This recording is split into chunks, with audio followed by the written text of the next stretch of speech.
Good morning, my name is Jay Phillips, Managing Director of Hansgrohe UK and Ireland.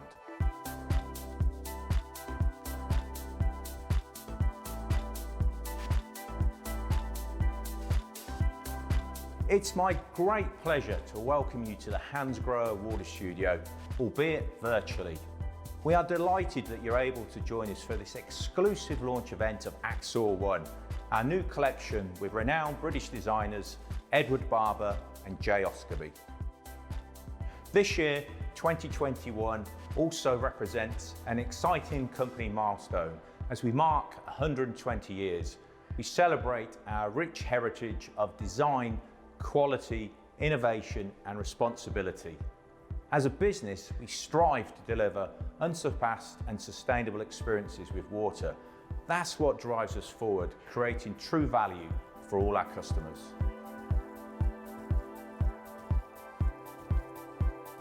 Throughout its history, AXOR has been a pioneer in the development of avant-garde products for luxury bathrooms and kitchens, working in collaboration with some of the most renowned designers across the globe.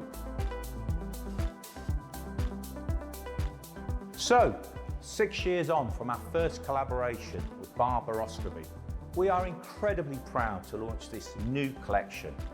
Without further ado, I will leave you in the capable hands of the designers themselves and our wonderful compere, Becky Sunshine, to share this exciting and unique collection. Thank you and enjoy. Brilliant. Good morning, everybody. Thank you so much for joining us. Jay, thank you for that lovely introduction. Welcome to everybody who's watching. We're sorry you can't be with us in the studio in London, and please forgive any ambient noise you may hear. We are, in fact, in central London. And just to let you all know, we have all had COVID tests, so we are allowed to be here officially. Edward and Jay, thank you so much for being here. Congratulations. This is, in fact, the global launch of AXOR One. It's so nice to have you here. Oh, thank you. Thank you. Very happy to be here. And it's so nice to see you in real life. This is amazing. Masks. And without masks, we are allowed. We've had our tests, we're allowed. So many tests. There's so many tests. It's good. It's worth it. We're fine. So before we really examine in very precise detail exactly what you have designed for AXOR, can we start a little by talking about how your now more or less decade-long relationship with AXOR began? I believe you said that you approached them. Can you talk a little bit about that? Yes, so actually we've been talking to all friends of AXOR for a really, really long time, even more than 10 years, because when Ed and I used to teach at AXOR in Switzerland, we did a couple of workshops where Philip Grower was invited in to participate in the workshops we were running, and it was related to water and ecology and that type of thing. So we started the conversation really early on, but actually, in common with the majority of our manufacturers, you know, we in a way try and find the very best people to work with in the world, the ones who are kind of more experimental and more I don't know, have a passion for engineering and innovation, and actually listen to the things that we propose, because some companies will have already a preconceived idea of kind of what they want, and they just go to a designer to actually realise that. But we years ago we drew up a sort of list of companies that we thought at some point in our career we'd like to work for these companies. And it's the best of the best. Well, yeah, obviously aim high. And AXOR was on that list, and when the time was right, we approached them. I think we approached them. We were, as Jay said, we were already talking to them, and we were speaking to Philip Grower at Milan during the furniture fair one year.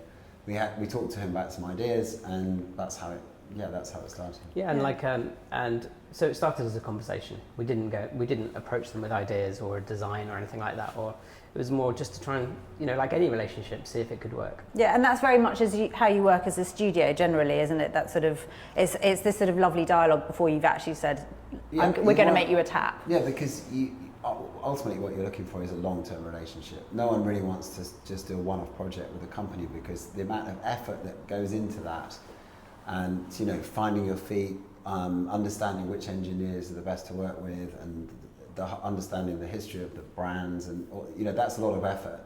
And the first project is really tough, and then things start to flow after that. And so you're looking for long-term relationships, and so you have to get on well with the key people there, and we did with Philippe and the engineers there. Yeah. So in fact, let's talk about that first project, because that launched in 2016, I believe, was your control panel. That was the first AXOR One product. Yeah. So can you talk about that a little bit, because obviously that's the starting point for this full collection that we're talking about today. I think what's important with any collaboration, or with any project really, we always try and find a way into it that actually has some form of meaning. That we really don't see that there's a hell of a lot of point in designing things where there's already some solution or something that exists that's already doing something brilliantly. So we always try and ask questions about how we can improve things, what could make life more simple.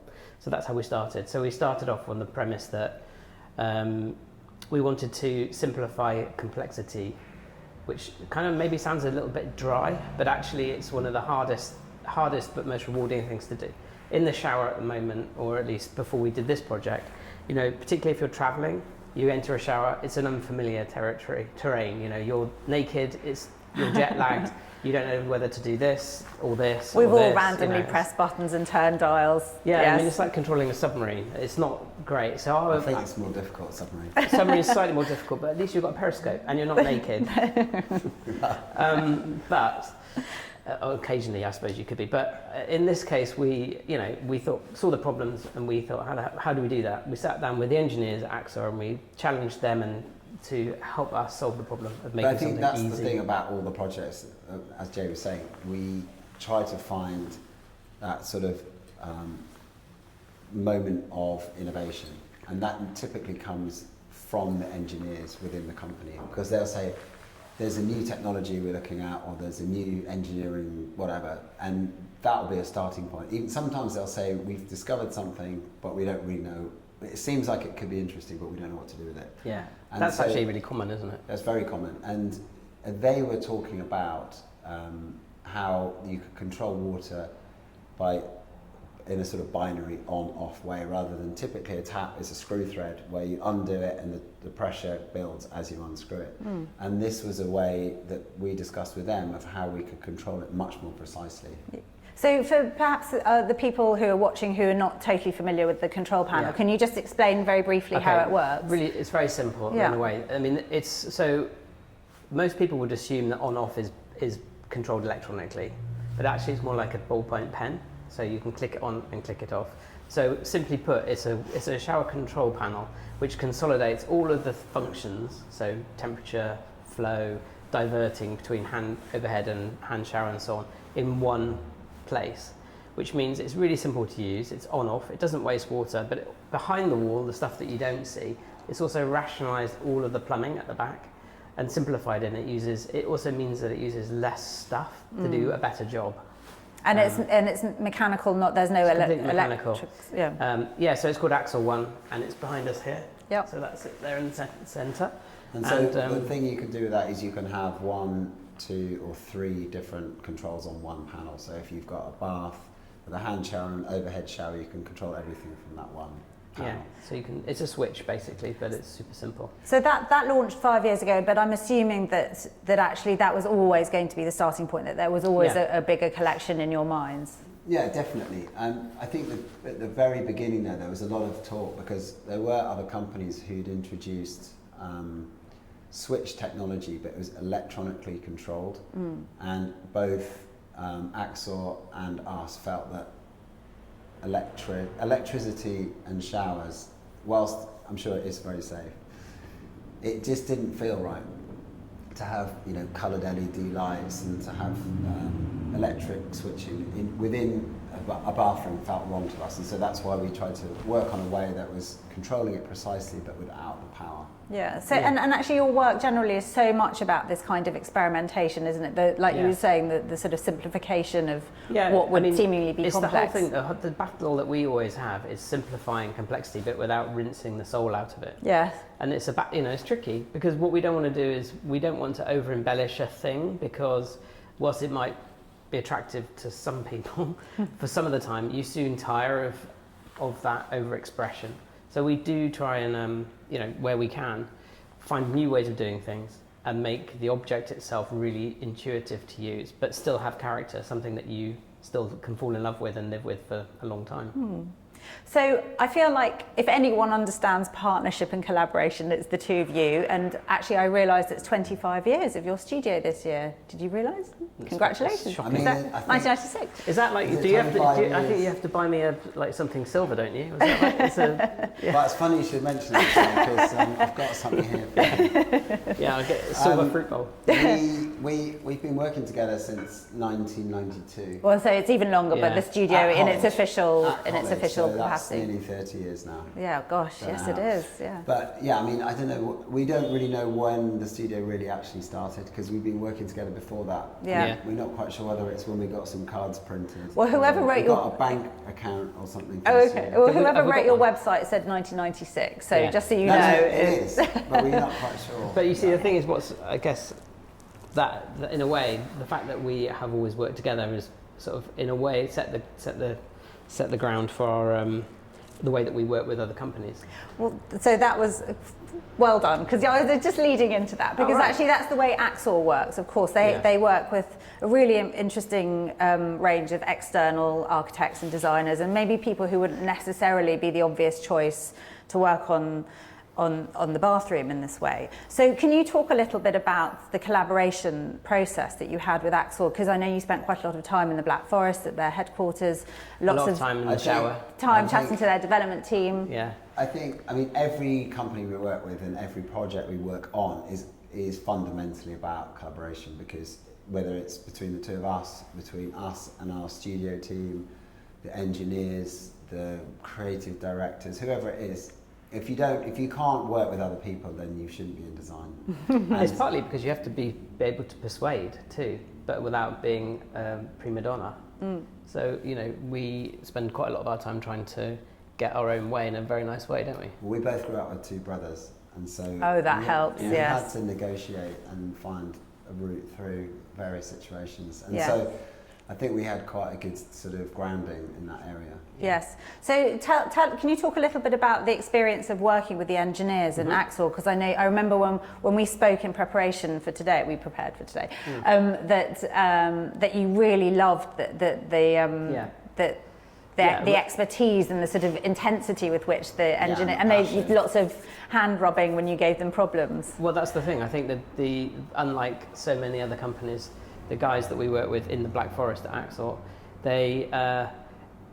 they actually relished the challenge. Rather than saying, no, you can't, they say, okay, give us, a couple of days or a couple of hours even, and we'll see if we can. So that's just, for us as designers, it's just super exciting. But also, to have that. if we come back after maybe a month of leaving them for a month to develop something, and then you can tell when you walk back into the room for the next meeting, you can see that they're just desperate to show us what they've managed to They're sort of achieve. smiling and it's all hidden, and then they're like, ta-da! So it's great, actually. Yeah, I remember you both saying that they were relentlessly positive and just really enthusiastic and optimistic They all about are. finding solutions. They all are. It's really rare to find people with such skill who are, it's like they know they can do pretty much anything, but they don't block. They don't say no. They'll always say, we'll try. Yeah. And so that's great for us, because it just means your imagination can, go wild. So was Be this free, your first proper foray into the bathroom? Yeah. Yeah. Apart from stuff we did years ago for Authentics, I think. No, it's the first Yeah. The one. first proper For experience. this type of thing. So what made you want to enter the bathroom? I mean, it is a I think as a designer, I mean, I speak for myself, but eventually you kind of work through all the things that you live with on a daily basis. So one moment you sort of think, oh, we should do some cutlery, or I need to do some plates, or maybe another chair, or so you sort of mentally work your way around the home, and it was a logical step really to do bathroom. It's also one of the things you see every day. You use every day, and you see that it's not being done very well, if I'm honest. So I think the point you actually can for see me things. is that when you buy a flat or move into a new flat and you want to change something, and then you realise there isn't something that you actually want, whether it's a beautiful wooden dining table or whether it's a tap, so I think that was probably, how many years ago was that? 15 years ago. Yeah, so I was probably just bought a house or Jay had or something, I don't know, a flat, and then we were like, okay, we need to do this properly. Yeah. Oh, so you're essentially designing for yourself, Always, for your own more or less. homes. Pretty Yeah. much. Yeah, well, you yeah. do live with a lot of your own work, don't you? Yeah. Yeah, well, I mean, yeah. you know, especially in the early days, you know, all the prototypes, you know, well, got divvied up, either he got it or I got it, and you know, and in a way, it's great because you learn to live with, you live with the thing you've created, and then you can learn from it. But in this case, I think that there are a lot of mistakes that people buy. I mean, the whole world of water handling and taps and bathrooms and showers and all of that stuff needs a huge overhaul because it's stuck in the Victorian era, a lot of it, and a lot of it is terrible. So, you know, even relatively expensive product is, in our eyes, not up to the job. And so we really felt that AXOR was the right place to do something which was materially and tangibly different and offered something new. So did you find along the way that there were some interesting challenges where I know you're very good at finding solutions, but you also don't like being told no. Actually, So what were there sort of... The hardest bits really are finding the problems in the first place. The solutions are kind of is our job, and then making the solution beautiful and functional is part of the job, but actually finding the problems, identifying the problems. Finding a problem that's worth doing. I mean, the thing is, the last thing you want to do really as a designer is to restyle existing objects that are already there. You've got to find something new, some sort of innovation that makes it relevant and makes it worthwhile investing that time, both from your side and their side, and financially investing in the new project. So, and I think we were very comfortable with both AXOR One, the control panel, and also the new products, that we found something that was genuinely new, but not just new, but also added benefit and added something more to the consumer. Did you find that you learned quite a lot with your experiences in Germany? Every project. You know that in actual fact, and it's absolutely true that each of our meetings start with a shower. Is that true? It's actually true. So you get there in the morning. Like sometimes we will have stayed overnight in Basel and driven up, or we fly straight in. But you have a coffee, and then we all get in the shower and talk about the showers. Like because we dwell a lot on the form of the object, you know. But actually, what's more important is what it does. So the showers, for example, you know, slight changes in the spray face of a shower completely change the feeling that you have when you're in the shower. So you know, as embarrassing and as un-British as it is, we have to strip off and get in the shower first thing. Then you go and have a pretzel and another coffee, and you start the day. Well, of course, it makes perfect sense that of course you have to have endless showers and wash your hands endlessly. Well, that especially now, of course. Especially now. But this was all, a lot of these meetings were taking place before last year went wrong. Actually, I've forgotten your question. So we need to go back to this. I think it was about It was about what you were learning, the sort of the interesting technical things when you're sort of talking with engineers who do nothing other than this, and we learn a lot. Yeah, it must be brilliant. We learn a hell of a lot, and they have. You know, I think Ed and I are really lucky with most of our manufacturers actually to be able to go behind the scenes into the labs, and so they have this permanent setup, which is like the shower lab, where you can change all sorts of different things to see how water reacts. And also they have, you know, it's actually very high tech, and they've got a strobe light so that you can basically freeze the water droplets as they're falling, so that you can see exactly how that they're spinning in the air and at what rates they're coming down. No, it's pretty amazing. But that's one side of the business. I mean, that's the lab side, that's the development side, but also in the same building, I mean the same complex of buildings, they have the foundry. So they're casting these brass components, and then they're machining them and polishing them and then packing them, and then so you've got the whole process from design through to full manufacture, all in this building. That was one of the valley in the Black Forest. And I think that was one of the things that got us particularly into the brand at the beginning, the company at the beginning, is the fact that we got a tour of everything, and it's so elemental, that sort of heat and the skill that goes into it, and then the precision, the robot polishing, and all of those things is just, you know, for us, we're sort of geeks, manufacturing geeks. Yes. You know, it meant a lot to us that it was the amount of care that went into it. So we learned a lot about the manufacturing. We learned a lot about how water flows, how you can conserve water, how if you make, if you make the holes on the spray face slightly smaller, the water can come out and it doesn't bounce off you, it actually saturates straight away. So you can use a lot less water, but actually have a much kind of wetter shower, if you know what I mean. Yeah. So there's so much technical things that you know us under the shower that we don't appreciate. Exactly. The idea is that you feel like you're getting the same shower that you're getting from a shower that's blasting probably more than 2 times the amount of water onto you. So you don't come out of the shower feeling underwhelmed. You actually have a good shower and you've used probably less than half the water. Yeah. So actually, let's get into the actual new AXOR One collection. There are approximately 30 new products that are being launched this year, which include the taps and the shower heads and for basins and the mixers and so on. So can we talk about how you achieved the sort of very elegant, sophisticated, quite tapered look? Well, okay, so I think, again, going back to the problem, there were a number of problems, one of which we wanted to solve, one of which is it's really easy to leave a tap on, right? Traditionally, taps do this, as you were saying before, and people don't necessarily always close them, so you get water wasting all the time, particularly in the hotel.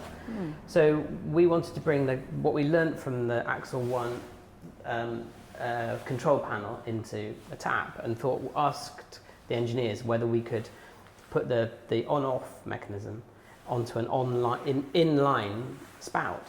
So rather than always having to have either a lever which was sort of unidirectional and that could be left on, or taps, or one tap, the traditional setup, we wanted to combine everything into the tap itself. So that was the challenge. And the reasons we wanted to do that were to help water conservation, to make it much easier to use, of course, much more straightforward, and actually to use less raw materials in the production of the object. And I think it's, in a way, it's also going slightly counter, what's the word? Trend. I think the trend is for things to be getting bigger and more statement-like, and we wanted to do something which was the opposite of that, something which was completely elegant. But the innovation that comes from this project, so the controls come here, so you actually push this down and it turns the tap on. But the actual workings of the tap, instead of being typically above the surface of the counter, we've actually put everything underneath.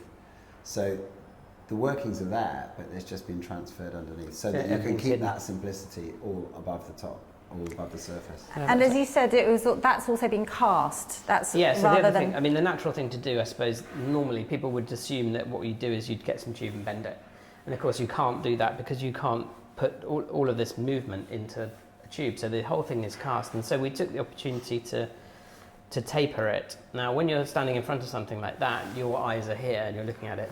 Perspective makes this bit get wider. So this always looks like a trumpet, it flared out. Yeah. And actually we decided to compensate for that by tapering it. So it tapers to the front, so it feels much more elegant, and it doesn't just feel like a standard bent spout. So this actually, to the design eye, I suppose, you know that this is a casting because you can't achieve it in any other way. And so we wanted to be able to sort of really exploit the manufacturing techniques that we saw, in Shiltak in the Black Forest, to the maximum with this. And I absolutely love the sort of graphic formations that you've created on the various shower heads. Can you talk a little bit about why you've done that? I mean, by reducing, so on here you can see there's like a sort of, almost like a flower pattern of five different spray heads on here. So what that does, it focuses and concentrates the water into these 5 spray heads so you can get more power into it, rather than dispersing them over the whole surface of the shower head. But what that also does, when the shower's on, which you can't see now, is that you end up with these 5 jets coming out individually, but by the time they get to about here, they've all blended together. So the point where you actually need to use it, it's a perfect. So you've really optimised the water flow that comes up. Yeah, but also the aesthetic of it. I mean, it's a nice object. It's great to hold, and it has a nice balance and everything. But when the water actually flows, it's another layer of beauty, I suppose. It's not, it's not necessarily. And here's another one that's slightly bigger. Yeah. So that's the overhead shower, obviously. Yeah. So we've kept the exact same thing in the middle, and then obviously we've added 5 more spray heads here. And so on that one, you've got different types of water coming out at different rates. So you've got like a rain shower, which is slightly coarser, and then the powder rain, which is much finer. So you get a kind of a real mix. And throughout the collection, there are also quite a few firsts. You've got some patents. So can you talk a little bit about some of those? You've got this sort of really interesting select mechanism and the lever, of course. So can you talk us through a few of those? I mean, there were a couple of, And the cool start, that's a really good one to talk about. There what? Sorry? Cool start. Cool start, yes. Well, I mean, a lot of taps, of course. I don't know if you know, but I mean, even contemporary, a majority of contemporary taps, which are mixer taps, when you switch them on, you don't necessarily switch them on cold because you don't really know where cold is, or the lever could be somewhere in the middle. What happens is, of course, you put it on to brush your teeth, so you just want cold water, and that, because of the pressure drop, activates the boiler because it's trying to get hot water to that mix, because you might have put it on warm water. So you waste, not only do you waste some of the water that's, some of the warm water that's already in the pipe, you also get the gas burning or the electricity going to heat water when you don't need it. And so in this collection, the taps, are able to start just cold. So it's really clear and easy to see what you're using. So again, that's another kind of mode of ecology or conservation that we try to do. In terms of other firsts, I think the inline control, I think, is a first. I mean, you also have to be a bit worried about saying what is a first and what isn't. For us, I mean, again, all of this is a first for us, of course. Yes, of course. But this idea of inline control and the select technology and putting the tap mechanisms underneath the basin is new. I think the way that we've tackled the shower heads is also new. We've never seen this before, where you can have a graphic language and a combination of spray faces, and then other things like on the overhead shower, we've looked at new ways of fitting things for supplying the water. So there's an awful lot of kind of. Oh yes, can you talk about that? Because that's such a clever one, how everything's integrated inside of the shower bar. Yeah, so we basically supply water to the bar itself. So as well as being the structure that you put your shower on, we also piped it so that water comes through it into the hand shower, and that can be controlled by the AXOR One control on the wall, so you can divert from there. And actually, we're also able to switch on one of the versions. You can switch the water supply off and on. So you can alternate between one shower type and the other shower type, and both at the same time. So, can you talk a little bit about some of? Yeah, well done. That was really good. Can you talk a little bit about all the finishes as well? Because there's this really interesting range of finishes that I think there are something like 15 different ranges, 15 different colours in the range. But I mean, those are, I think, pretty much standard across the whole AXOR range, which is quite incredible. I mean, I think you have a matte black that is not. I think there's a matte black that's yours. This one. That one. It's the most beautiful. They're the most beautiful. Of course it is. Of course. This is the newest finish. No, but the thing is, it's amazing how the character of the products change when you see that one in the black and then you see it in the silver. It completely and utterly changes character. Also, visually, it looks different sizing. I mean, things, when you put chrome onto objects, they get bigger visually. So it's quite interesting to see this whole setup in black here on a white wall. Yeah, and do you approve? You like it? I absolutely love it. If you were having these in your home, I hadn't just fitted out my whole house recently. Oh no, because it wasn't available at the time. Big mistake. Gosh. Big mistake. So I'll have to rip it all out and put this in. Yeah. Oh, if that goes missing, we know where it is. Okay. But what's actually, even having these on the table, it's actually, as the designer in us, I think, is drawn to all of the stuff that's going on here. And what people never really understand, and they shouldn't have to either, is just how much work goes into the stuff you don't see to make these objects work perfectly. I mean, I think something that's worth mentioning is that with AXOR, you design the project, you have it developed, and then once they've got a few sets made, then they're given to people mainly within the business. And I mean, you've tried one as well for a while. They test it for a year in use in a home to make sure that it's working absolutely perfectly. Oh, it's a full year. Well, yeah, because with plumbing, if you have a leak with plumbing, that's catastrophic for most buildings. So it's a big responsibility to be putting out plumbing products, and so they test and test and test, and that's why actually it takes quite a long time to bring out a range of taps and showers, because even the development and the manufacture takes a long time, but then you add another year on top of that for testing. And then add another year for a pandemic. Another year for the pandemic. Yeah. Yes. Yeah. Yeah. Actually, you're right. It has taken 5 years. We kind of came up with this idea at the launch of that. Uh-huh. So, so the idea that you can just do switch on and off and then turn in line was actually at that time. Yes, I mean it's so simple, and now that you've done it, it so seems simple. It's It's so simple. not simple. Yeah, but it seems so obvious. Why did no one else do it? But it took the two of you to do Well, actually, this. weirdly, we've had that a few times when people have said it's the most obvious thing in the world. Why has never done it? No one ever done it before. So I don't know if that's a compliment or not, really. It is a compliment because it took your brains to figure it out. Yeah. Your vision. A lot of caffeine. A lot of caffeine. A lot of showers. A lot of A lot of showers. A lot of trips. So aside from that, there's also a lot more to come from AXOR One, the collection. Yeah. And I know in the fourth quarter of this year, there's going to be an accessories launch. We're not going to talk too much about it because we're going to keep that a surprise for later in the year. But can you just talk broadly about the other pieces for the bathroom that you've created? The accessories? Without giving anything away. No, you were allowed surprises. you were allowed to give a little bit away, but we're just not going to go into great detail. Yeah, It's brilliant. It's really good. Brilliant. Yeah. No, but it's quite a large collection of Yeah. accessories. It was designed to go with AXOR One, but at the same time, it's not designed exactly around every detail of AXOR One, so it can be used with other collections within AXOR. Which is quite difficult, really. So, because the collections are really diverse, they have, AXOR, the range goes from the really expressive to the really quiet and functional. And so to design a collection of universal accessories was a challenge. Yeah, so we went for the fundamental use of each of these products and just focused on that rather than a sort of styling exercise. So they're very sort of pure and elemental, and they work really well.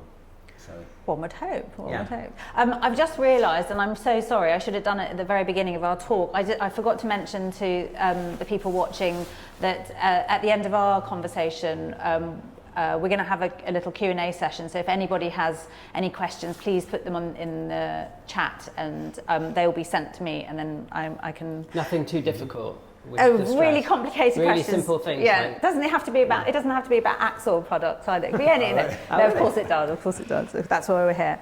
At the heart of what AXOR does as a brand, and certainly feels very aligned with how you work as a studio, is that all the products that you design and the aim of AXOR is putting.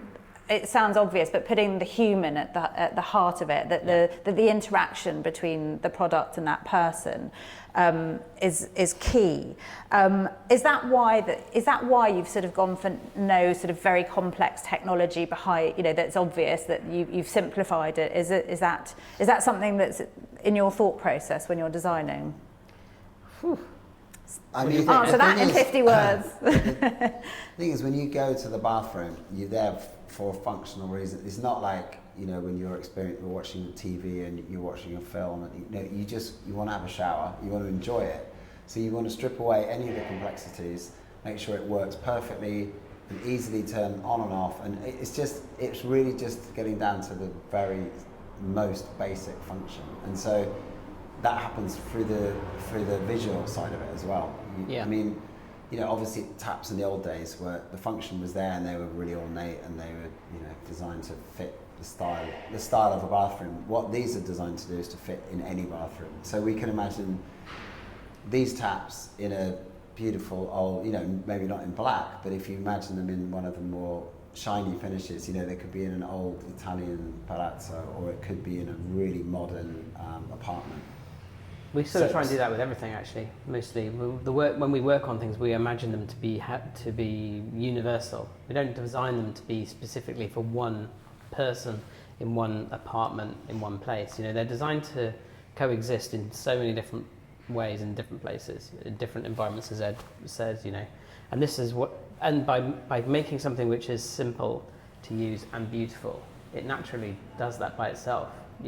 Once you've created it, you don't have to try too hard to imagine where it could be used.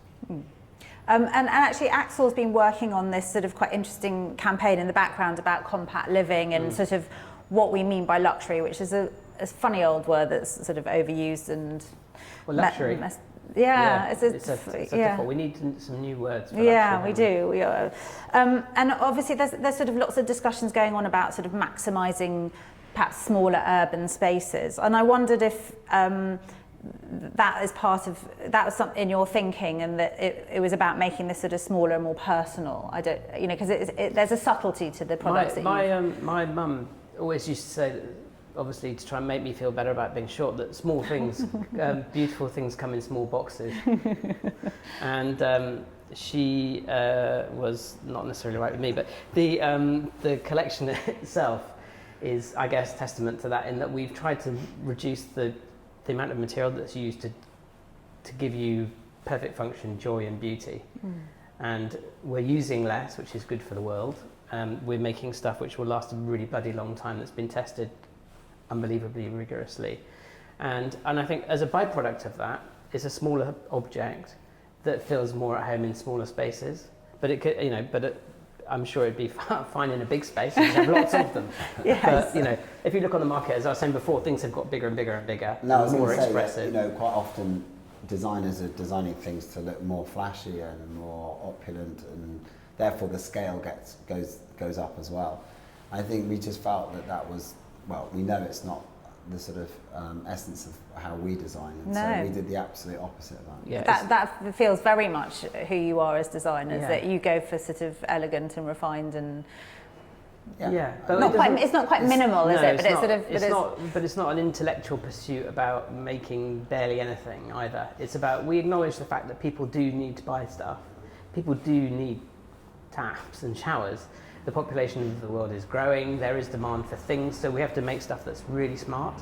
And that, but I think also, I mean, we've touched on it obviously in the conversation before, but the ecological standpoint of these products is actually a serious topic, because it really, if these are used throughout a house or throughout a hotel, there will be a huge amount of water conservation, because things can't be left on. It's unlikely you're going to leave the shower on full blast and leave the house. Likewise, leave your tap on. So when you get out of the shower, when you turn the tap off, you switch it off, and there's no wastage at all. Yeah, and that makes a huge difference. difference. So that is really important.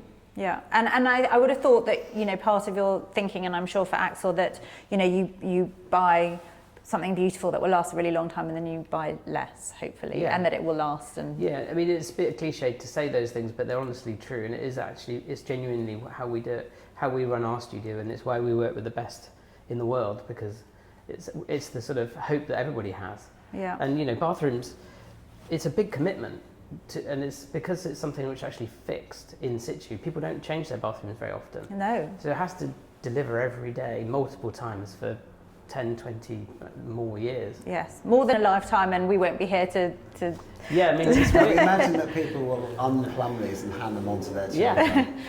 Yes, like a sort of piece of beautiful furniture. Well, it is. They are beautiful pieces. They are beautiful. Anyway, thank you both. Congratulations. Thank you. I think what I'm going to do is we're going to see what the questions coming in. Have a sip of water. So let's have a look at the questions. Okay, here we go. I don't have the names of who's sending in questions. Okay, number one. Well, we sort of answered this. It said, how has this design evolved from your first collection with that AXOR in 2015? Yeah. 16, I think it is, isn't it? Well, I feel like we sort of covered that. Yeah. We took the basic principles of making things easier to use and extended it into other areas. Yeah. Given that there are 31 products, there are 31?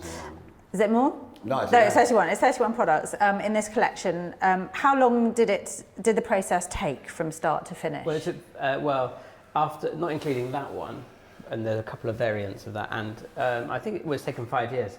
Yeah. 5 years. 5 long years. And you've done nothing else. It's all you've done. That's all we've done. No, the last year, as I said, doesn't really count. Kind of testing, but it was 4 years of backwards and forwards. Were there any slight alterations that had to be made during the testing period?